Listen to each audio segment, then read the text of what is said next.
প্রিয় দর্শক, আসসালামু আলাইকুম। দর্শক, আপনাদের প্রীতি ও শুভেচ্ছা জানিয়ে শুরু করছি আমাদের আজকের প্রতিবেদন। তো দর্শক, আজকে আমরা এক অসহায় মেয়ের গল্প তুলে ধরব, যার নাম হচ্ছে সালমা।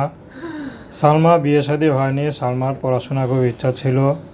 ছোটোবেলা থেকে সালমার স্বপ্ন ছিল লেখাপড়া করে ডাক্তার হবে, কলেজ ভার্সিটিতে পড়বে, কিন্তু সেই স্বপ্ন আর হয়নি।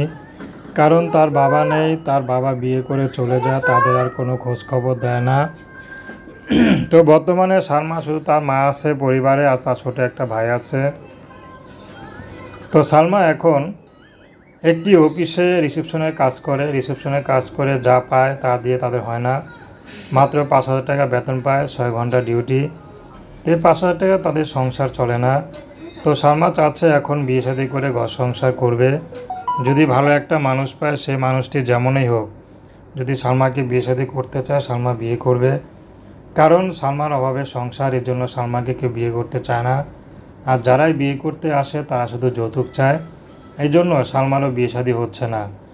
তো সালমা রিসেপশনে কাজ করে যা পায় তা দিয়ে কোনো মতে হয়। যেই ঘর ভাড়া থাকে মাত্র 2,000 টাকা ভাড়া, তো 3,000 টাকা তাদের কিছু হয় না। তো তার মা যে কাজ করবে, অসুস্থতার কারণে কাজ করতে পারে না।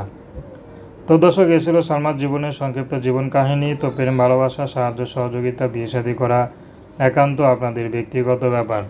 আসুন আমরা 5 ওয়াক্ত নামাজ পড়ি, দেশের সেবা